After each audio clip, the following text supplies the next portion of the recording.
time you get to this point, you're like, whew, goodness gracious. So, well, good morning, Shabbat Shalom. Shabbat Shalom. So the title of my Drash this morning is The Glory of God. So in this week's Parsha, Adonai gives instructions to Aaron and his sons, the Kohanim, about the different offerings to be given in the Mishkan, the tabernacle. Aaron and his sons are required to remain at the entrance of the Mishkan for 7 days and nights. On the 8th day, Moses summoned Aaron, the Kohanim, and the elders of Israel before Adonai. This is where the name of this week's Parsha, Shemini, comes from, which means 8. In this week's portion, Moses and Aaron gather specific offerings to bring before the Lord. The entire community of Israel came forward and stood before the Lord as the Moses required. Leviticus 9:6-7, Moshe said, "This is what Adonai has ordered you to do, so that the glory of Adonai will appear to you." Moshe told Aaron, "Approach the altar, offer your sin offering and burnt offerings, and make atonement for yourself and the people.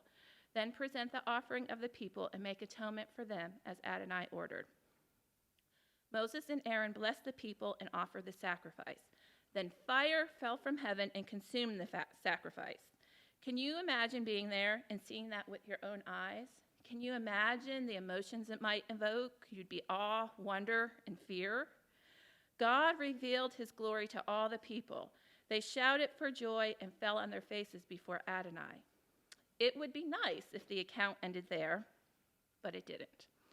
The rest of this Torah portion serves as a warning that humanity often has a tendency to take matters into our own hands instead of following Adonai's instructions. In our last Torah portion, Adonai gave the Kohanim specific instructions on how to oversee the altar and the burnt offerings.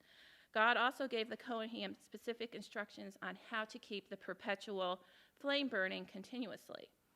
However, this week, Adonai warns the Kohanim of offering strange fire. In Leviticus 10:1-2, but Nadab and Abihu, sons of Aaron, each took his censer and put fire in it, laid incense on it, and offered unauthorized fire before Adonai, something he had not ordered them to do. At this, fire came forth from the presence of Adonai and consumed them, so that they died in the presence of Adonai. There have been times in my walk when I have seen the presence of Adonai move in ways that left worshipers crippled under his power and presence. But there has also been times in my walk when I have seen spiritual leaders disrupt Adonai's move and bring disorder, chaos, and even destruction. I guess you could say they offered strange fire instead of pure worship. In this parsha, Adonai revealed his glory to the entire community.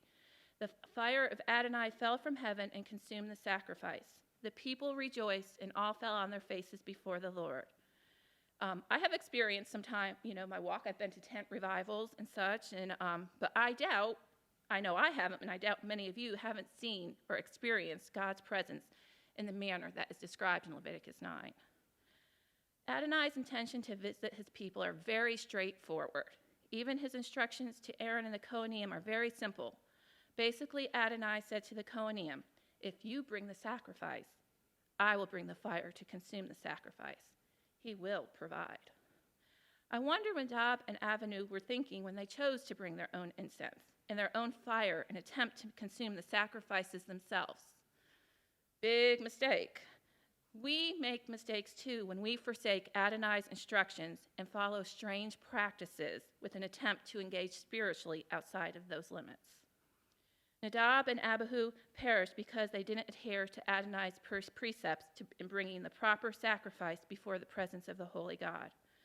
Likewise today, Yeshua is the ultimate sacrifice.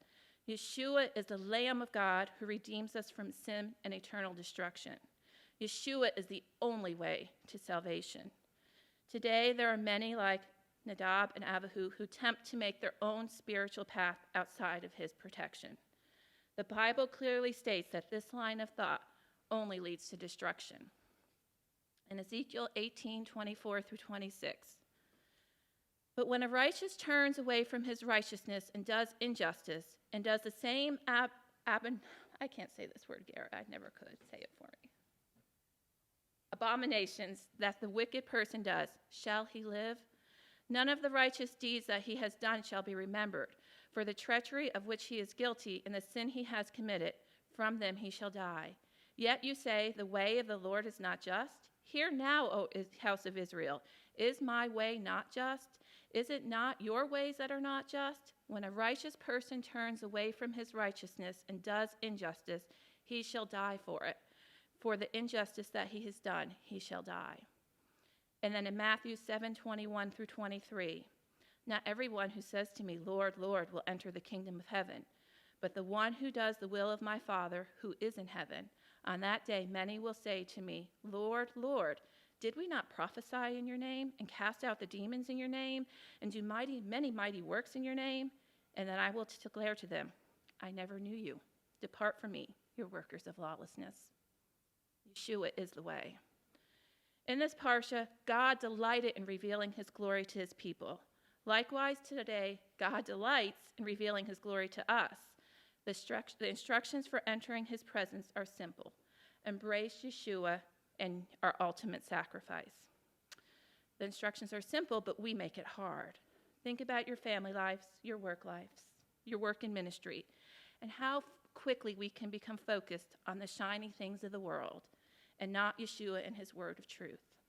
Examine yourself this week. Is there strange fire in your life that you need to extinguish before it's too late? Shabbat Shalom.